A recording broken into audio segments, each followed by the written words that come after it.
कादिर पटेल साहब।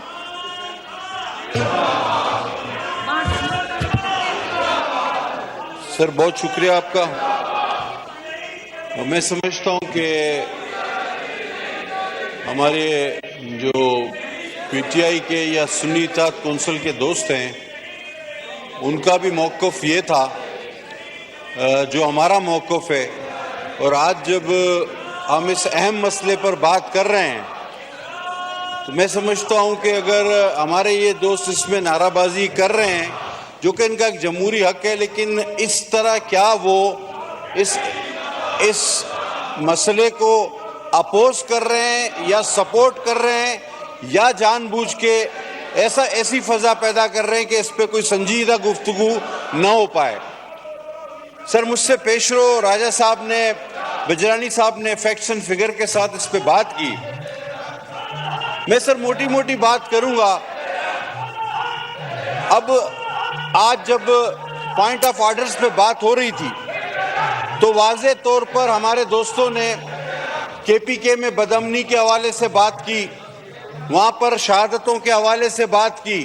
और आप और हम अच्छी तरह जानते हैं कि सर केपी के हालात कुछ अच्छे नहीं, वहाँ पर दहशतगर्दी दोबारा लौट आई है। और आज से कुछ ही दिन पहले हमने और आपने सलामती काउंसिल की मीटिंग की और सलामती काउंसिल की मीटिंग में आपने देखा कि जनाब बलूचिस्तान के हालात भी मखदूश दिखाए गए। लेकिन मुझे एक चीज कभी समझ में नहीं आई कि फेडरल गवर्नमेंट एक तरफ सलामती काउंसिल की मीटिंग बुलाती है और हमें बताती है कि जी बलूचिस्तान के मसला बहुत संजीदा हो गया है, बहुत ख़राब है, केपीके में इंतशार है, वहाँ पर शहादतें हो रही हैं। और जब दो सूबों में इंतहाई हालात ख़राब है तो वो कौन अरस्तू है, वो कौन मशवरा देने वाला है इस हुकूमत को जो कहता है अभी दो सूबों में तो ये हालात ख़राब, तीसरे में कैनाल वाला मसला शुरू करो ताकि वो भी इसी लाइन में आ जाए। ये कौन सा अरस्तू इधर पैदा हुआ है इनके पास, मेरे को तो समझ में नहीं आ रहा कि जहां दो आप पहले ठीक करो ना कि तीसरे में भी जो है वो फजा पैदा कर दो कि लोग दस्तों गिरेबान हो जाए। अभी सर ये रिपीट तो करना बेकार है, हर एक को पता है, सबको जुबानी याद है, याद हाफिज हो गए सारे कि 91 का पानी अकॉर्ड का पूरा नहीं, डाउन स्ट्रीम में सर खासकर अब हम ठट्ठा कराची हम लोग रहते हैं, हजारों एकड़ जमीन जो है वो समंदर खा गया है, हजारों एकड़। इंडस डेल्टा तबाह हो गया। आपकी ब्लाइंड डॉल्फिन जो दुनिया में सिर्फ आपके पास थी, ब्लाइंड डॉल्फिन सिर्फ पाकिस्तान के पास थी, दुनिया में और कहीं नहीं, वो खत्म हो गई। आप फिर भी कह रहे हैं कि जी उधर से कैनाल निकाल लो इंडस से और इलाका आबाद करो। तो ये प्लानिंग तो मेरे ख्याल में इस तरह हुई कि जो आबाद थोड़ा बहुत इलाका बचा है उसको गैर आबाद कर दो और इस इलाके को आबाद कर दो। अल्टरनेट आबाद करने वाला मंसूबा मुझे तो कभी समझ में नहीं आया।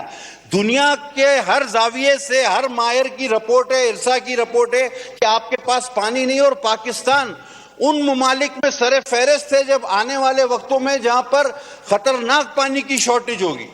आपको पूरे दुनिया के इदारे मुतनब्बे कर चुके हैं और उन हालात में आप एक इतना मुतनाज़ा मसला जो है वो लेकर आए जिसमें हमारे गली मोहल्लों में सिंध में जिसको कोई चाय नहीं पूछता था आज वो भी 4 आदमी लेके प्रेस क्लब के बाहर खड़ा हुआ है, जिसको कोई पान वाला उधार नहीं देता था आज वो भी मुजाहरा कर रहा है कि जी सिंध का पानी, सिंध का पानी। ओ भाई क्यों, अब इन्होंने भी हमारे ये भाई है कि जो नारे लगा रहे थे ये भी सिंध में बात करते हैं कि जी हम जो है वो सिंध की आवाम के साथ खड़े हैं। और आज जब इस अहम मौजू पे बात हो रही है तो ये रिकॉर्ड पे रहे और शायद ये टेलीकास्ट भी हो रहा होगा कि ये दो सुन्नी काउंसिल है या पीटीआई है जो भी है, इन्होंने इस मसले पे सिंध के इंतहाई अहम मसले पे नारेबाजी की, साथ नहीं दिया और ऐवान से वॉकआउट किया।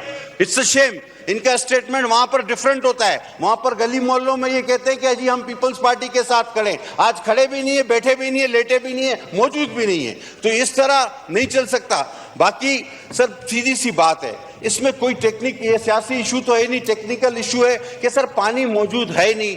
अच्छा अभी कराची और मैं तो सबसे आखिरी में रहता हूं समंदर के पास केमाड़ी, हमारे पास तो सर खारा पानी है, वो चाहिए तो हम देने को तैयार है समंदर वाला।